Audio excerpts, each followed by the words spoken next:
Welcome in, everyone, to another edition of Miami Hurricanes Live here at the Voice of College Football. Cam Underwood's here. That means it's time to talk Canes. Time to bring those comments and questions. You get them answered right here for the next 60 minutes or so, right here at the Voice of College Football. Cam, how are we doing tonight? I'm good. Can't complain. Had a good, nice, wonderful Wednesday, down here in South Florida. And glad to be back on the show and hanging out with you guys. Absolutely. So it is basically the third week, mid-May. And so those official visits will be coming down here soon. Most of them first week of June is what I typically see from these major programs. Are the rules concerning these official visits? Does it just fall into this window because of the school year and all of that, or are there restrictions upon? I know there are restrictions, but are they targeted toward this time of year in particular?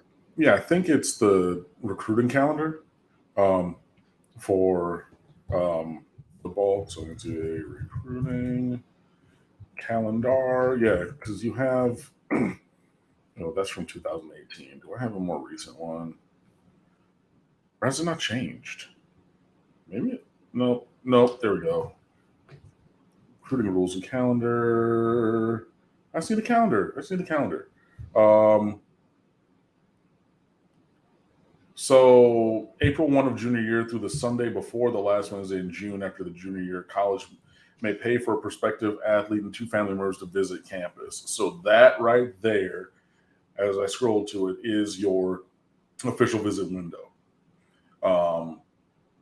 So yeah, April 1st to the last Wednesday in June for current year juniors that are ending their school year, going to be rising seniors class of 2023 prospects.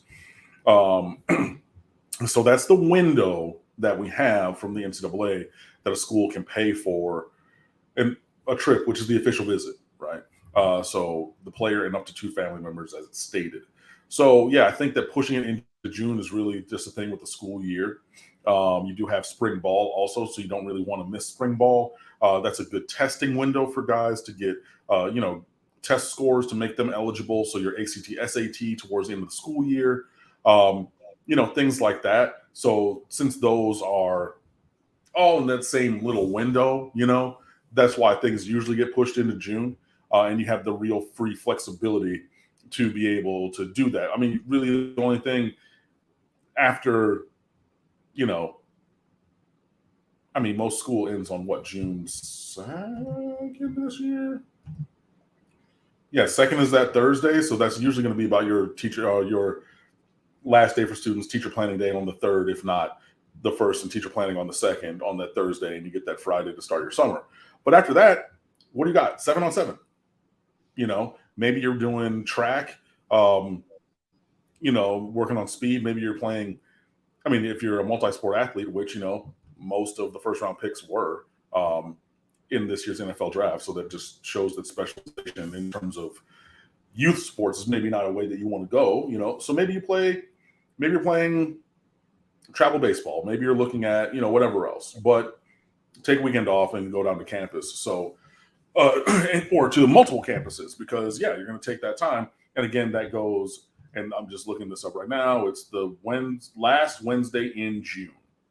So from April 1st, which is already ongoing, obviously, until June the 29th of this year is the window for junior official visits. Miami's playing chestnut checkers right now, especially with Cristobal and the new staff coming into place. There has not been a lot of concrete movement in the terms of commitments, right? Or changes to the commitment group. You've had some secret visits. You've had some known visits. You have some guys that are targeted. And I can say that, well, the secret visit part, because Andrew Ivins kind of let that leak on a 247 stream that, basically Ray Joseph, from Edison, the slot receiver, committed to Clemson. This may or may not have taken some secret visits to Miami recently.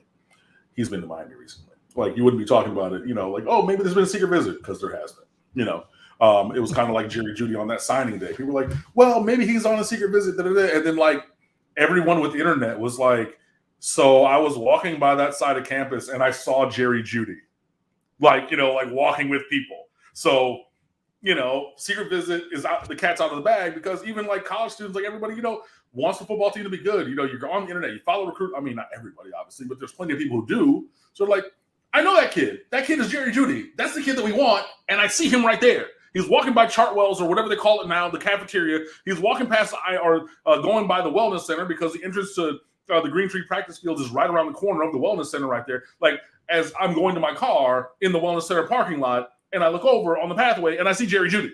You know what I mean? So I say that to say that, yeah, there's been moves being made, but it's moves to set up a move. There is no checkmate right now. Like, I'm not a good chess player, so I'm not even going to sit here and use a whole bunch of verbiage, but we're doing some early game stuff. I can actually say, because I know the one, because I watched the Netflix show, we're in the Queen's Gambit, and all those things are opening, sequences. So we could be in the Queen's Gambit right now, starting from the beginning, using that as our entry into getting towards making a checkmate. I mean, getting 5-star or blue chip players in this class, but in the words of Robert Frost, there's miles to go before we sleep. So if you're expecting, like, oh, Ray Joseph is going to flip tomorrow, and then Brandon Ennis, and then Jaylen Brown, and then Jaden Wayne, the 5-star defensive end from Seattle, and then in this window right here, I think that you're sorely mistaken.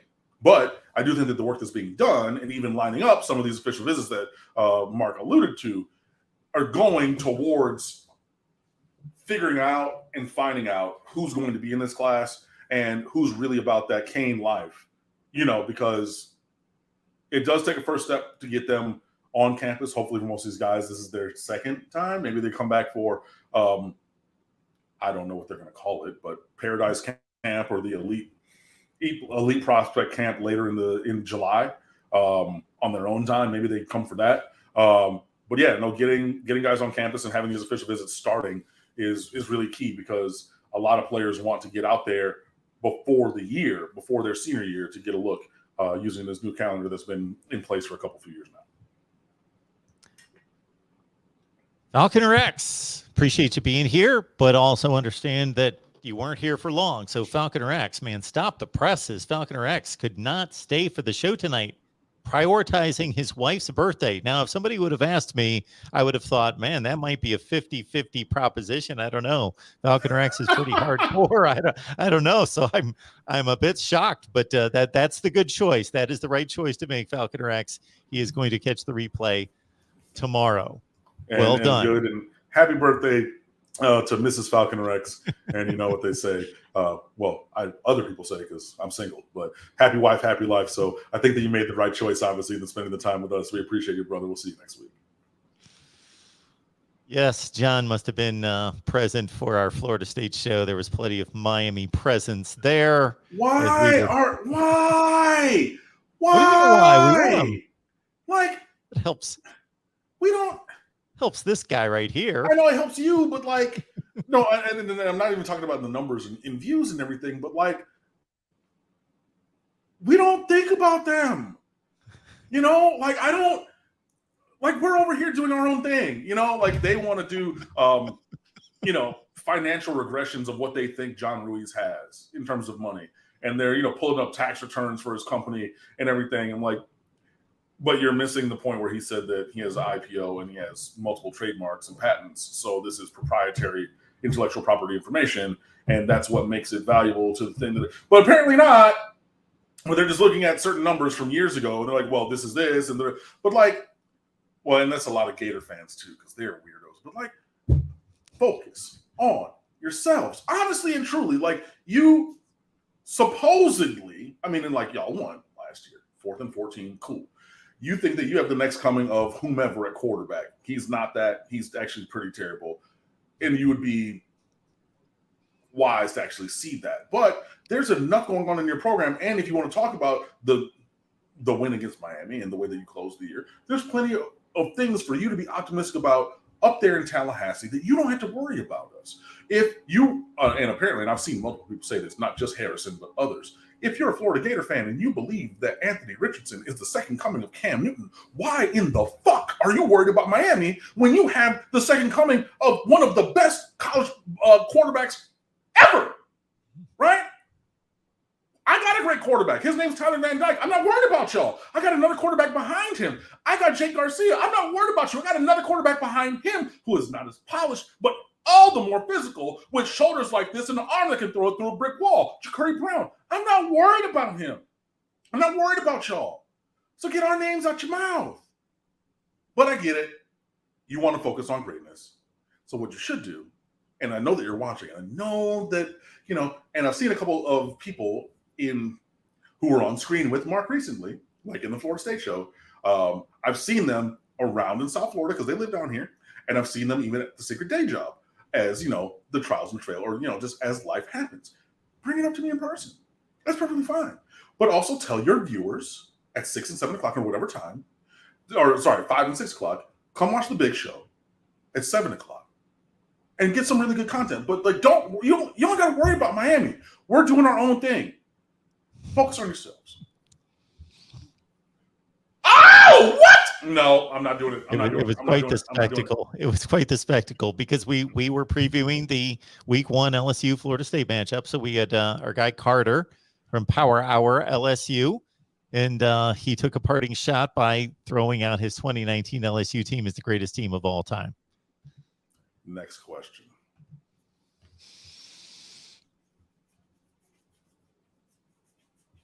That's just a statement that I'm not debating ever again. So, yeah. I've said this many times. I typically don't like to, for my own opinion, to be documented, time-stamped. I don't like to go out there unless I'm sure about what that opinion is. So I would want to go to the drawing board, look at the rosters, look at the results, look at the whole deal, everything that pours into making that evaluation. But on first thought, and I'm not saying this because I'm on the Miami show, because I've said this on neutral shows, I've said this on the Florida State show, I've said this all over the place. Again, I'm not putting this in granite, but I can't imagine that there is a more talented, better team than the 2001 Miami Hurricanes. It's hard for me to imagine that. Yep. But again, y'all know my answer, and I refuse to debate that topic. And one of my main points in backing that up is, let's all remember that football's fun to watch in terms of the wide receiver and quarterback play, and that means a whole bunch. But there is a very physical component to it at the line of scrimmage. And that sometimes gets discounted by fans. Yep. And I don't know if you put the skill position players together with what would be going on in the trenches that you could match up with that combination.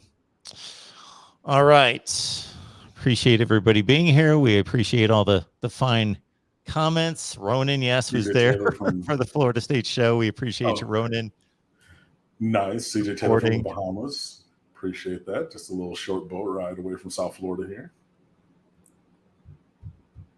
Ronan, the super chat's not working for you. Boy, we need to do something about that. But we certainly recognize. Oh, maybe I should have.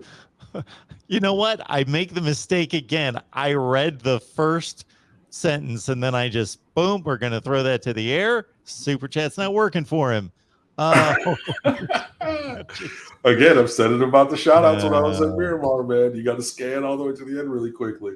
All right. So talking about scanning, let's go back. So we're talking about official visits.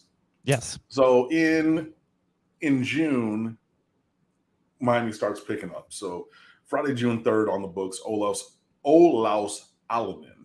He's from a charter school or a private school up in Connecticut. He's like Finnish or Norwegian or something like that, but he's 6'6", 315 offensive tackle, top 110 player in the country on the 247 Sports Composite, with a like 0.95 grade, which is really elite because you're going up towards 1.0. So yeah, he's a guy who's booked to come down. Tony Rojas is an athletic linebacker from Fairfax, Virginia. He's booked tentatively for June the 9th for a couple of days, 6'3", 200. He's a top, 250. He's at 220 in the country right now. But that's another guy. You have, and he's coming down that same weekend. So on Friday, you have Antonio Tripp from Owings Mill, Maryland. He's an offensive line commitment. He's like a top 400 player, but he's an interior lineman prospect. So he's coming down. Also, Jackson Carver, a tight end from the same school as the Olaus Alanen kid from Connecticut. Big kid, 6'6", 220. I think that there's probably better prospects on the board, unless Miami is looking potentially at a Jackson Carver like they did Michael McLaughlin as a developmental guy to switch to tackle from tight end. But yeah, so he, and then the main prize that same June 9th, 10th weekend, which again would be Tony Rojas, Jackson Carver, and Antonio Tripp at current, is David Hicks, the number 4 overall player, number 1 in the state of Texas from Paytown High School in Katy, Texas. Number 4 in the country, number 1 in Texas, number 1 is his position of defensive line. 6'4", 270, everybody's All-American. If you remember, all of those rankings are peer level to what Leonard Taylor was. I think Leonard Taylor was 2 or 3, excuse me, in the country. But yeah, so David Hicks is just super duper elite. So you bring him in. There's a week after, there's another offensive tackle kid from the Hun School in Princeton, New Jersey, Logan Howland. He's 6'7", 280, so another big body. The week after, that same weekend, Riley Williams, tight end from Portland, Oregon, Central Catholic. He's a big kid, 6'6", 230. He's a top number 6 tight end in the country. Darren Reed from Columbus, Georgia, who actually just put Miami in his top 5 today, I believe, 6'5", 260 as a defensive lineman. So that's another big weekend. And then the last weekend in June, which again would be the last weekend to have visits before the cycle or the window closes this year on June 29th. Jackson Howard from Minneapolis, who's athlete at about 6'5", 250, could play tight end or defensive end. Jonathan Klein from Cartersville, Georgia, if you know that name of that school, that is where Trevor Lawrence once starred. They are the Hurricanes also. They wear purple and white, I do believe. But Jonathan Klein, an interior offensive lineman, basically 6'4", 300. And then Monroe Feeling from South Carolina, a 4-star. And another very big offensive lineman who's about 6'7", 300 coming down. So those are the names that are coming down for official visits. Currently, there might be some other guys who join in on that group as we head towards and through June. But yeah, that's what it's looking like. And, a lot of them were, you're not really having, it's not skill guys, it's big guys. Even an athlete like Jackson Howard is 6'5", 250. Offensive line. Another 6'6", 230 tight end, defensive line, who's 260, but he's probably a cheeseburger away from 285. You got another huge offensive lineman, defensive line, offensive line commit, tight end, linebacker, offensive line. If you don't know or understand that the path towards where Mario Cristobal wants this team to be is completely reshaping inside in the trenches on offense and defense, I think that you're starting to get that idea.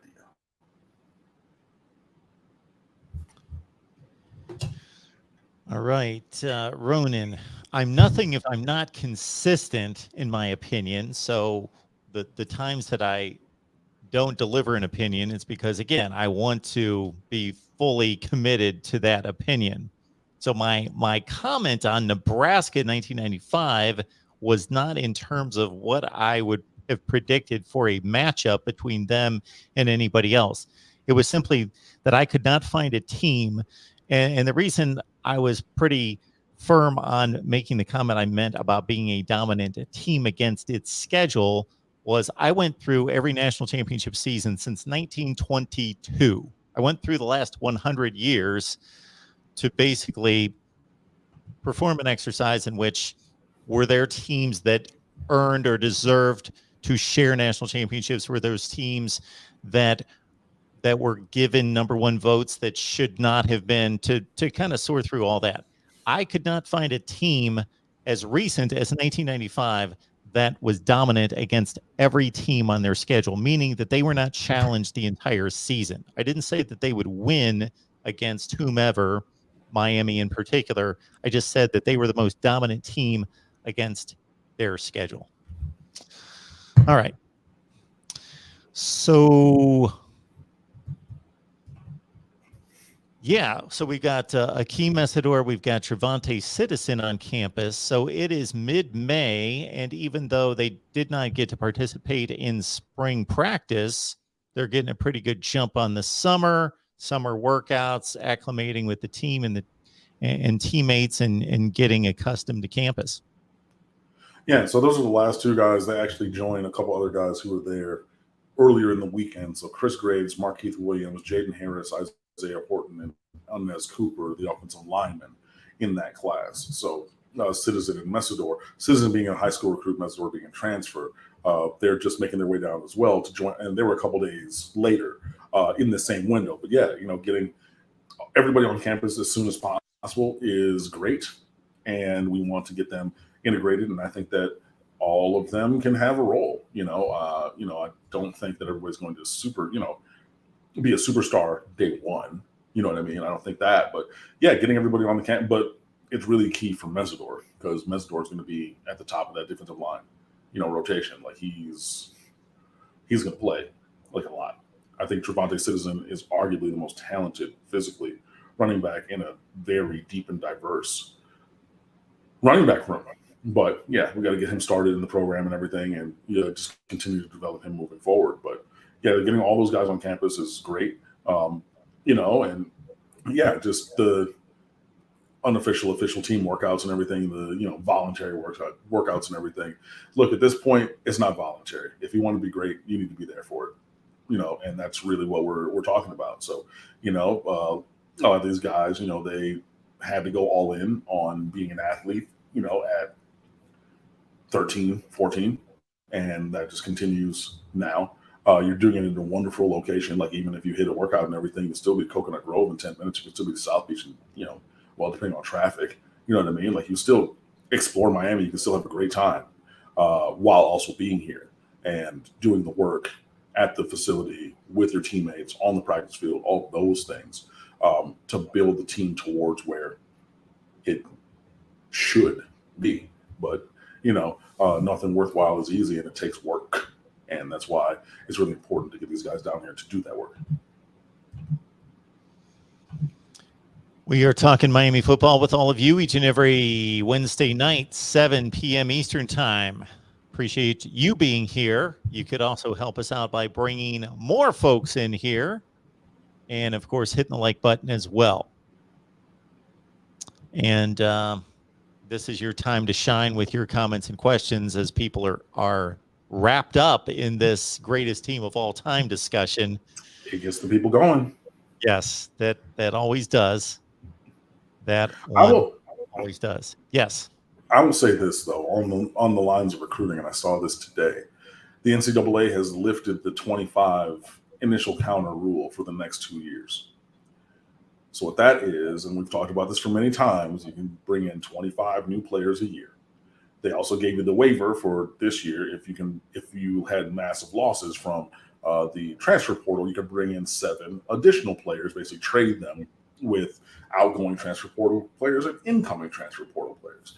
Now, for the next 2 years, the NCAA is saying bring in as many players from wherever you want as you want, with the caveat that you need to stay under the 85 scholarship limit while doing so. Welcome to the wild, wild west, because it's going to be, if you thought the transfer portal already was an active space, it's going to be even more so because, again, you can lose 40 players off your roster. If you're at 83 scholarship players, you can lose 40 guys off your roster to transfer or graduation and bring in, so you're down to 40. You can bring in, or 43, excuse me. So you can bring in 42 new players, right, to get to your 85 limit. Imagine if you're Alabama, right? Hey, going picking and choosing from the top of pretty much everybody's roster, you know. And I know they say, well, you can't tamper with people and da da da. Yeah, okay, you believe that, right? So it just, and like, you know, there's certain teams, Alabama, who have been oversigning anyway with the 25 limit, and they've just been pretty much ignoring it, and the NCAA has just not done shit about it. But now they're giving the full caveat of however many players you need, go get them as long as you don't exceed 85, which, you know, we've even had, what's his name? Jarez Parks. I don't think he's played a meaningful snap at Alabama, but he was a top 70, 65 player in the recruiting class a couple of years ago. He's Pat Bethel's cousin from the Vero Beach area, and he gray shirted. So he was going to go to Alabama, or yeah, we wanted him, but he, you know, whatever, made the choice. He wants to go to Alabama. And they're like, cool, but we don't have a scholarship for you right now. So how about you wait until not this football season, you just kind of kick it, and then you come in next spring on scholarship. And he's like, all right, cool, right? That's a guy who, with this rule, would have just added on top of the 25 that they already signed. And how many other guys could that be in the, you know, the prep ranks, from the transfer portal ranks? Like, this is, it's going to be very, very interesting to see how this works in application, because I get why, because you're going to have more of a roster turnover because you had the extra guys with the extra year of COVID. So, you know, there's going to be some shenanigans there. But, I mean, giving carte blanche to just sign or add however many players, you know, just to get to 25, it honestly, this is going to hurt the middle. I mean, this is another shot at parity. Not that there really is parity in college football anyway. But mid-tier, lower-tier teams, like, even the better players who would sign there are going to, well, other teams are going to try to convince them to sign up. You know, like, oh, there's 7 wide receivers already at Western Tech U. So I'm going to go to, you know, Eastern Tech U, and I'm going to play there. But then Western's like, cool, but we have this number of scholarships on our team, and we need another receiver, so why don't you come to Western instead? And Western's a better team in this, you know, scenario. So then, like, the player goes to Western. So now that player who might have been the all-star at Eastern, right? You're Wandale Robinson, you're Rondell Moore, right? That guy doesn't go there. Those guys go to a bigger team. And I think that's 100% going to happen. It's going to be really, really, really, really interesting for me, though, especially from, you know, the prism of talent acquisition and roster building and everything. It's going to be really interesting. I mean, these are like really my top of the brain thoughts because I was saving them for this show after I saw that tweet earlier. But I'm going to have to really think about it, and it'll be very interesting to see how it works in application moving forward.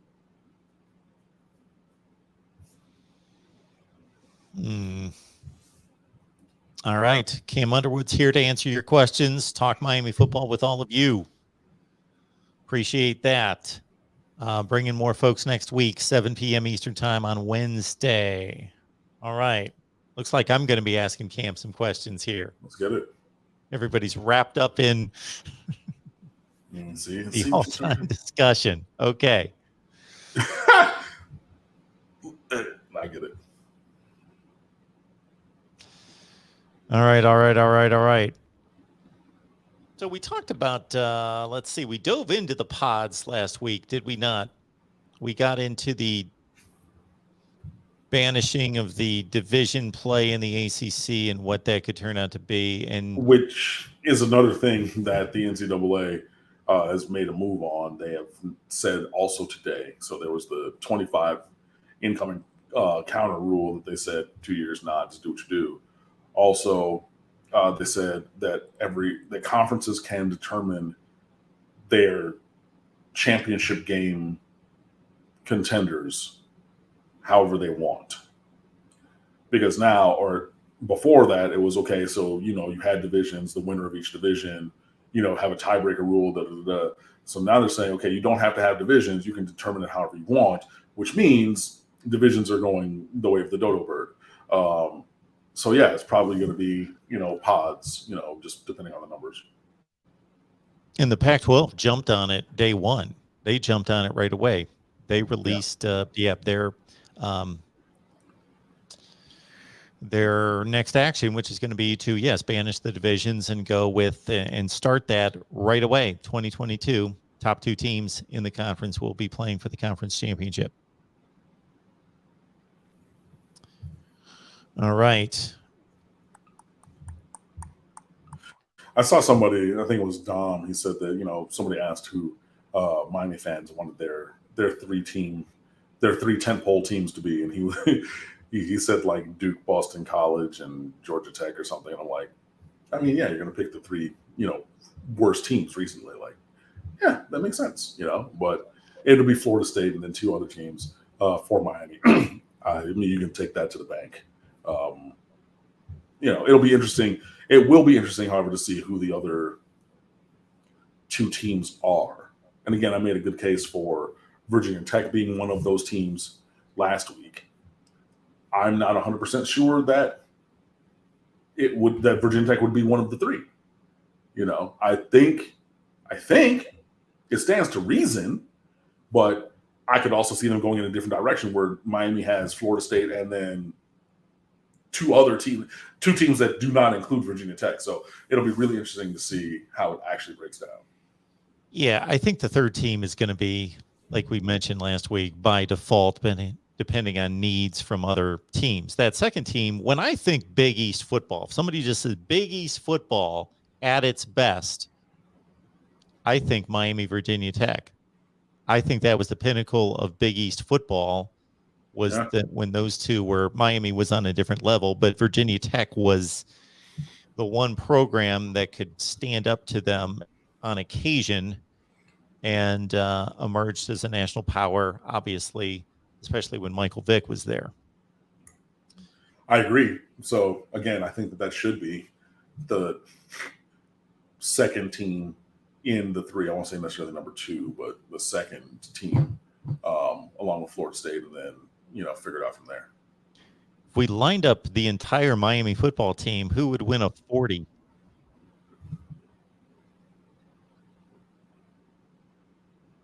Malik Curtis, I think. He's ridiculously fast. I think it'll be close between Malik Curtis, Brashard Smith. Chris Graves is taller, but he's in the same or similar kind of speed range. Malik Curtis and Chris Graves having played high school football together, also ran track together when Curtis was still there. Am I missing anybody? I think it's probably between those 3. Malik Curtis, Brashard Smith, and Chris Graves.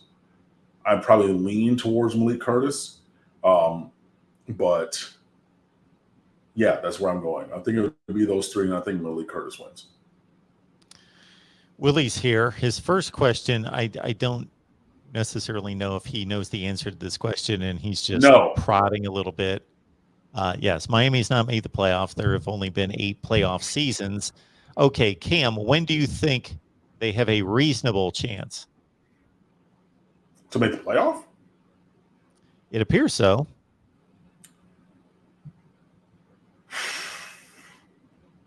I mean, obviously, that depends on your definition of reasonable, but I would say in a window that starts now to, within the next 4 or 5 years. Now, I'm not saying that Miami will make the playoffs this year. I just think that with the changes, the positive changes to the roster, with an improved coaching staff from the top down, interior improvement to the program and everything, I think that, between like starting now, because there's no dominant team in the ACC. I'm sorry, there's not. And so then that points to Miami having a chance then to kind of catch lightning in the bottle and rise up this year. Now, again, I'm not saying that that is going to happen. I just think that it's possible. So for now, for the next like 4 or 5 years, I would say would be when Miami has a reasonable chance, especially like this year, next year. I mean, again, there is no real dominant team on the other side. And I also think, and I've said it on here, that DJ Ukulele is doo-doo paper, dumpster juice, hot garbage, trash. And he's leading Clemson currently. I don't think that he's going to keep that job for very long. I think they're going to, Kelly Bryant's him and then give Cade Klubnik, the freshman, the keys eventually. But I say that to say that the number one competition on the other side, there's clear chinks in their armor. Miami's doing everything that they can to improve. Now, you do got to get through, and I hate that I'm going to say this, but it's the God's honest truth. You got to get through like a North Carolina in your own division because we haven't figured out how to do that, But it's reasonable that starting this year for the next like few couple years, there's a chance to get there. And if you want to say, okay, cool, this year it's not reasonable, that's speculative, and that's really Miami hitting the ceiling for what they could possibly be. I would say, yes, it is hitting the ceiling for what they could possibly be, but like it's within the realm of possibility. So if you want to go from possible to like reasonable being like a more certain kind of a thing, then I would say, now this is fully dependent on Tyler Van Dyke coming back, but I would say reasonable being 2023 and 2024.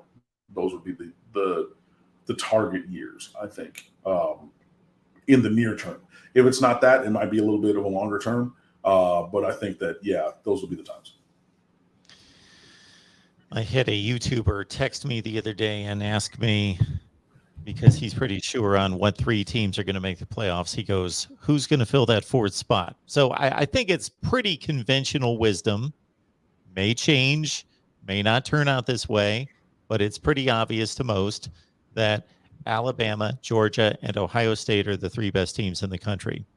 I am most convinced that Alabama and Georgia are the 2 best teams in the country. And Ohio State, I believe, is the 3rd best team in the country, but I still have issues with its defense, and that has to be proven to me that they're that good. But they probably are. So those are the 3 teams that we're going to see 1, 2, and 3 in just about everybody's rankings. But that 4th team, I think Notre Dame's pretty good, and I think Michigan's pretty good, and Texas A&M. But man, they got a mountain to climb in that conference. And I threw out. So I made a list of like 5 teams, and Miami was one of them. I said these 5 or 6, Clemson included, Miami, Texas A&M, but with the barrier of the SEC, and then Michigan, Notre Dame. And shoot, anytime you play in the Big 12 or the Pac-12, especially the Pac-12, you're going to have to do more. You're going to have to show something. But what, Baylor, Oklahoma State, I don't think those teams are better than Miami. They just may have they showed themselves to be really good last year, but I don't think they're more talented than Miami. And USC is a big wild card.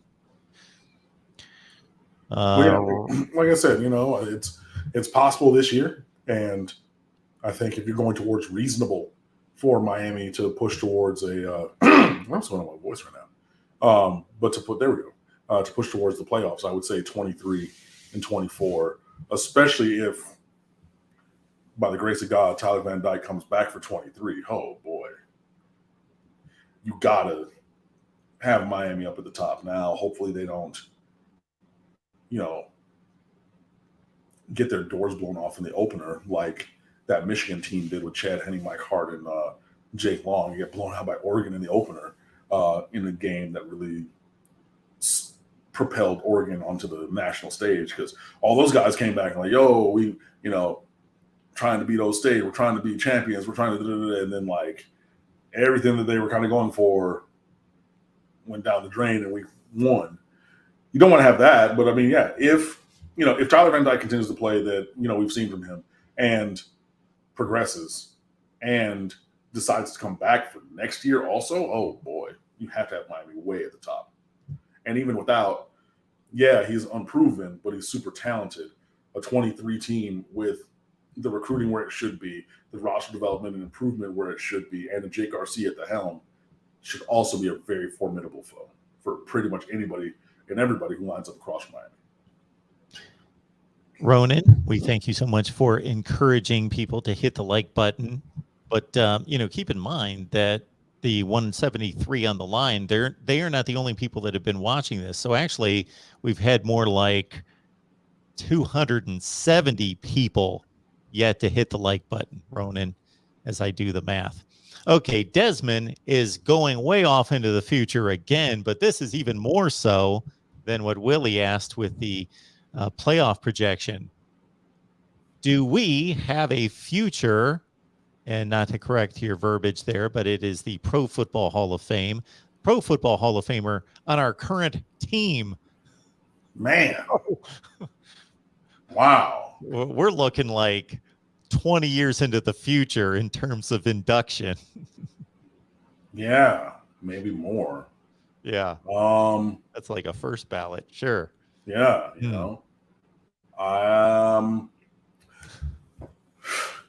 I think that you would just have to look at the most talented guys on this roster.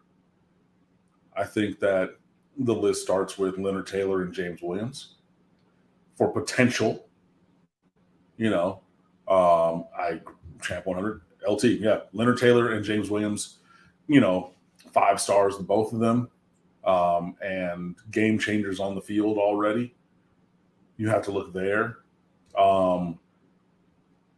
Quarterback is a position where if you win, you get in. So I would say Tyler Van Dyke on that list for potential. Past that, I think that some people would need to be in some real perfect situations to hit that ceiling, and that's a legendary, kind of a thing. But that's where I would start. I would start with those 3. TVD. Oh, Vontae Williams. Ooh, now that's one. Excuse me, very physically talented. Oh, and he's the 4th guy in the 40 race. My bad. Like, his Twitter handle name is literally Slow Down Boy 7, because like when he was running when he was younger, like, damn, slow down, like, because he was like that fast. It's like the kind of the neg is the the praise or whatever. But yeah, so Tay would be the 4th person in that race. Another very, very fast kid, gentleman. I mean, he's not necessarily a kid anymore. But yeah, I would say you could add him maybe a little bit lower on the list towards maybe being a potential, Pro Football Hall of Famer. But I think it just starts with having guys of great talent and then helping them realize that talent. And for me, that's why I would put that list at that. And, I could be persuaded that someone else could maybe potentially be on the list as well. I'm not trying to squash anyone's projection here or their hopes and dreams about what these players could do on this team. I'm just trying to put in perspective how difficult that is. So let's rewind more than 20 years and let's go to those historic Miami teams of roughly 2000 to 2003 and when those guys were recruited. So if you take, and let's understand, those are all-time teams, and this team just went 7-5. So let's go back, and they should project to be much better than 7-5, but still 7-5. Let's go back 20 years. who on those teams are in the Pro Football Hall of Fame?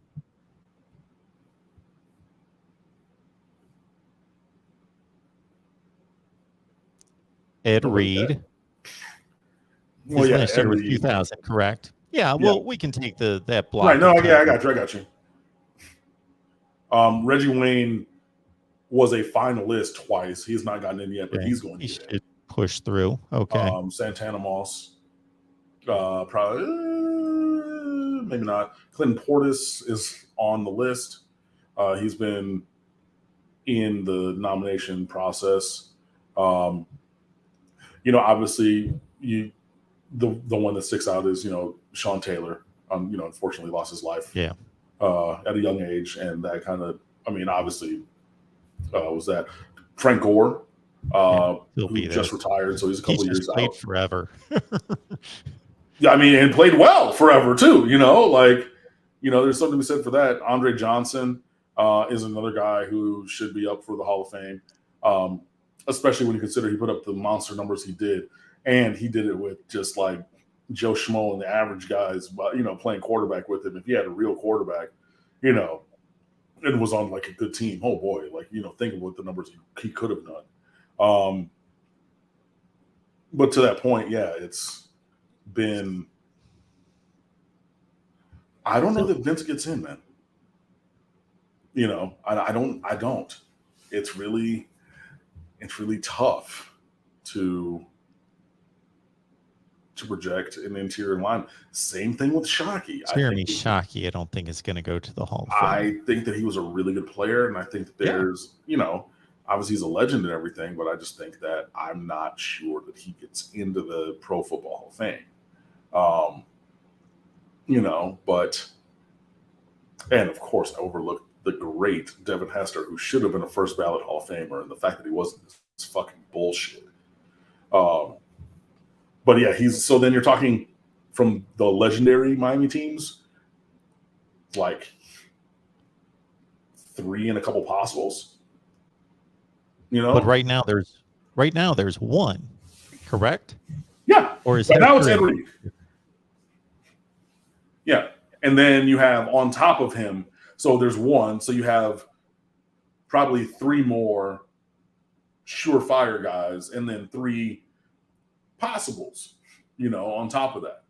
So, yeah, it's tough to say like, oh, there's going to be a bunch, because like you usually don't have lots and lots of them. Like it's very, and even with guys like a Jeremy Shockey, who had a great NFL career, a guy.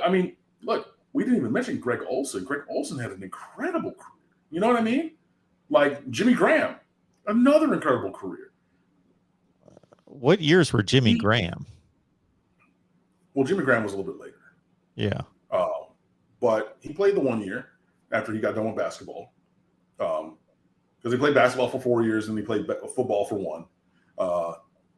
Because as a 6'6.5" guy, you call it 6'8" in shoes, power forward. He was just like, hey, but I'm actually 6'6". I know that. So I'm a mismatch on this football field and everything. So he's a guy maybe, but again, you're talking 1 that's in 3 that are pretty certain and 3 to 4 possibles. So to say that there's 4 total possibles on the roster right now in Coral Gables is not crazy. Now it will take a lot to get them from where they are to gold jacket status. But again, unless you get a really perfect fit in the NFL and, some luck and some injury luck and some just game luck, it's hard to project that with certainty. But, I'm sorry. I had HBO on the background, and I see that Westworld is coming back in a month, and I love that show. So yeah, sorry, got distracted. But it'll take a lot to get them from where they are as college.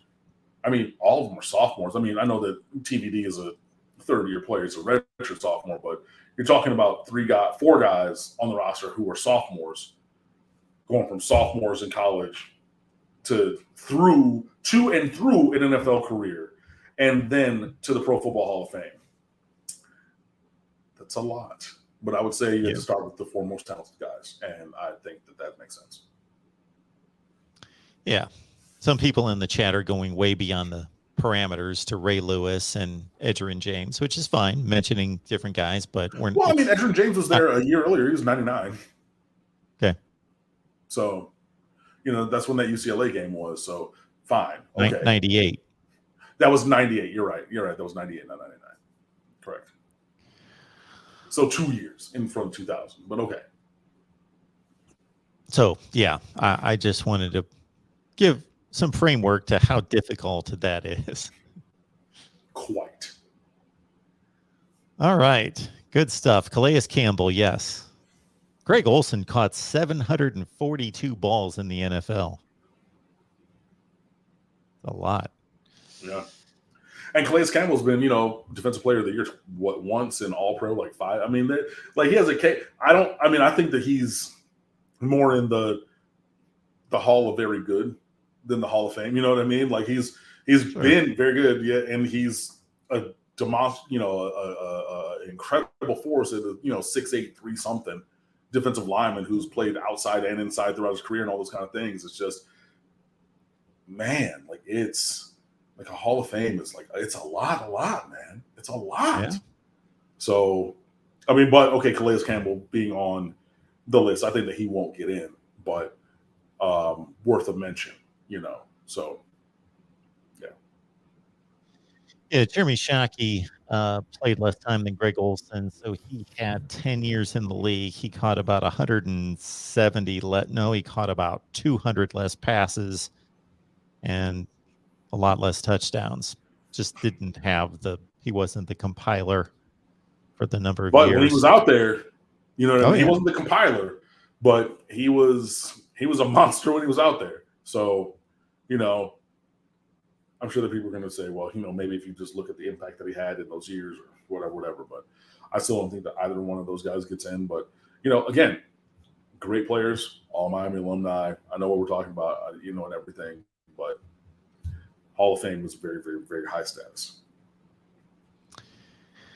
Willie wants to know whether Miami's going to beat Texas A&M this year. I'm of 2 minds this is an early statement win for Cristobal, who had several statement wins, including in Columbus when he coached Oregon. So it is not outside the realm of possibility that he gets this team now everybody thought that year that the Ducks went into the horseshoe that they were going to lose because they were a little overmatched. 15-point underdog. That's what I'm saying. And then they had that performance. Everybody thought. I'm not saying that it was wrong. I'm saying everybody thought they were going to go and lose, but they made it happen, right?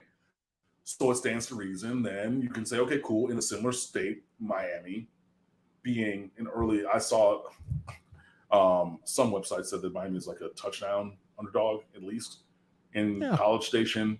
I mean, super early, like it's May. You know what I mean? The line will definitely move. It's not going to be the official line, but in a situation where most people think that they will lose, and a team that has it's similar talent, but like the young talent. I mean, A&M just had one of the great recruiting classes of all time that they just paid for. That Miami will go and lose, but then you can say, okay, similarly to the trip that Oregon took to the horseshoe, you win. Ronan says it's 9 points at present. Okay, so more than a touchdown, almost approaching 1.5. Cool, I get it. So there's that mind, using past precedents.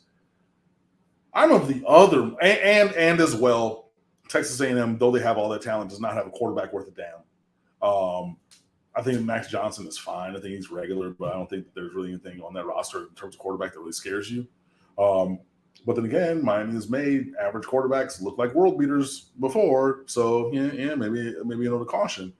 So I'm of the one mind, for those reasons that Miami wins. I'm in the other mindset of, it's just, that's a bridge too far. We need another mango season. And I think that if you're talking about, okay, we're going up against a good team, well, you need to know the Mango season, but Clemson's late in the year. I think that we're going to be a different team late in the year than we are in the beginning of the year. And I think that the Texas A&M game was later in the year. It would be a better chance for Miami, but of where it is on the schedule and things like that, I don't feel very good about things. So I'm of two minds there. I'm not sure which one will win out. I'm not putting an official prediction, but as I continue to think and evaluate things, that's where my mind is going into the summer. I've given you the reasons for optimism. Tyler Van Dyke, a whole bunch of new players, on the Miami side, plenty of athleticism, enough to play with anybody, things like that. And then obviously some of the other stuff on the other side as well. So we'll see. Technically, Willie asked, can Miami beat Texas A&M? The answer to that question is absolutely they can. Absolutely, right. They can. But will they? It would not surprise me in the least. It would not surprise me in the least, and it wouldn't surprise me, unfortunately, because of what I've seen from Miami recently. Oh, sure. That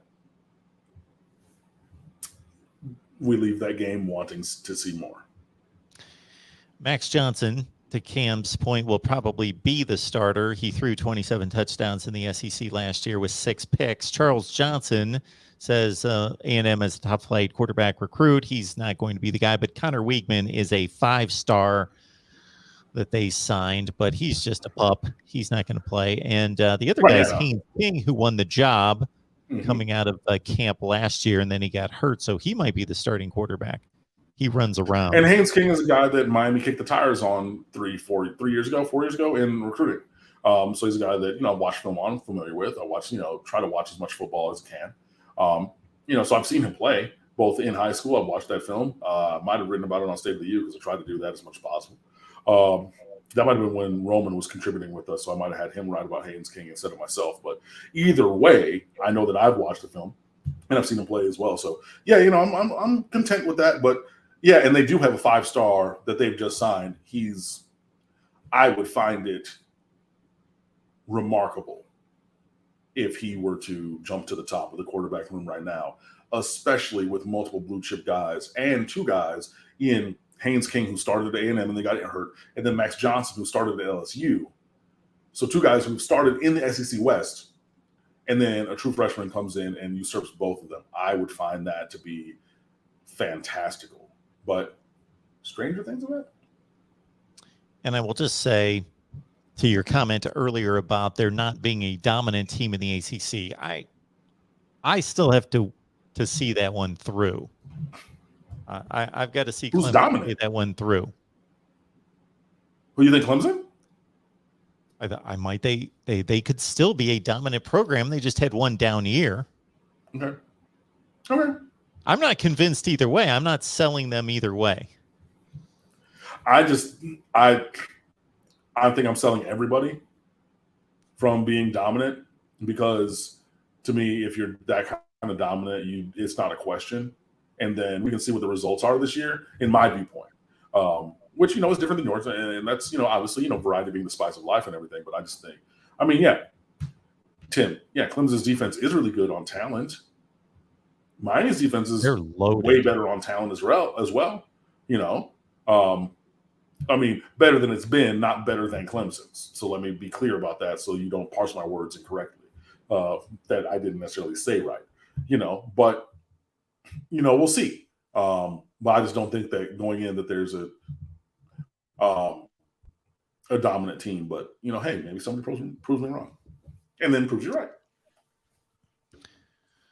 We had a big discussion about this a few weeks ago in terms of Clemson's elite status and whether they're maintaining it or not. From a recruiting standpoint, obviously they're recruiting well, but they are clearly not on the Alabama, Georgia, Ohio State tier, and they've been able to develop and they've been able to sign 2 transcendent quarterbacks, of course, who have led them through that 2014 all the way through 19, 4 national championship games, 2 wins. So they got to keep finding that guy. Right. And that's way harder to do than people who've only been paying attention for a couple of years might think. Like, hey, even look last year. 1 year removed from Sunshine Lawrence, and it was not the same. So, yeah. This comment I'm about to make is nowhere near the Hall of Fame framework I was trying to put together, because that is just, but still, there's a pretty decided difference between we signed a really good quarterback and he turned out to be, even Sam Howell, let's say, really, really good quarterback, one of the best quarterbacks in the country. But between his college career and Sunshine or Deshaun Watson, that's, come on. Yeah. So to find Sam Howell's tough enough to find those two guys. Right. That's a real good point. Yeah. A handful of those guys a decade. Right. Everybody doesn't get there, but no, that's a well-made point. All right, Cam, we appreciate it. You're the man. And thank you so much for the time and making this work. State of the U. What's the good word there? Got a couple new things. I got to read from Blake Malik that he just finished. Put a couple of those things up. Capicane has a couple things cooking. I think Justin Tattavio obviously doing his X's and O's. So if you missed any of those, obviously you can go back with that. I got to finish a recruiting piece that I'm working on. So I got that going on. John Reynolds following the baseball team, who is falling on tough times right now, which is not great. In the last week of the year, going towards the ACC tournament, trying to be a national seed and losing all these games that we shouldn't lose, like to Florida State and the last midweek game to Florida Gulf Coast. Blew a save and then ended up losing pretty badly. And used 7 pitchers to do it on a Wednesday night or Tuesday night. Sorry. So cool. But there's that going on. And then we obviously have a bunch of other things. And, we do kick up the summer schedule coming up in June. So, be on the lookout for all of those kind of pieces of content that we normally provide for you and more. I'm not going to spoil all those, but kind of stuff that we get down with. So we'll have all of those kind of things. Obviously, official visit previews, obviously the recruiting coverage, and then just even more commentary analysis. So, just be sure that you come on over and check out the site. Yeah, we do have the new SB Nation commenting platform that they debuted on the NFL sites last year. So it's gone network wide. So you have that. And it's a different way to interact with people, but it's still really great. So stateoftheu.com is the website, Instagram, Twitter, and Facebook at the State of the U. And my personal Twitter account is at Underwood Sports, where I talk about sports and all kinds of things, including being incredibly disappointed that the Detroit Pistons have the number 5 draft pick in a 3-player draft.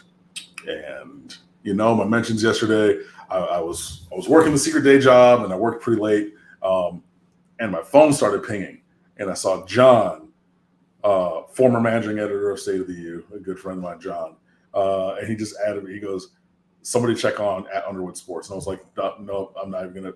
I know this is the lottery night. I know, nope." And then Brody Logan just direct added me with a long string of ha ha ha. And I was just like, yeah, I don't need to see this. I don't even know what you're talking about. I don't know the details. And then I found out that we have the 5th pick in the 3-player draft, and not happy about it. But those musings and Top Chef and more at Underwood Sports. So come on over and fan with us, and let's have some fun. My night is usually done as well at this point, but just somebody reached out to me, and with the Pac-12 disbanding divisions, we're going to go on live here for a few minutes, so you can come on over to the main channel, and we will serve that up and what that means for the Pac-12 and college football. Cam, we appreciate it. You have a great rest of your week. You guys do the same. Thanks so much, Mark. I'll talk to you soon.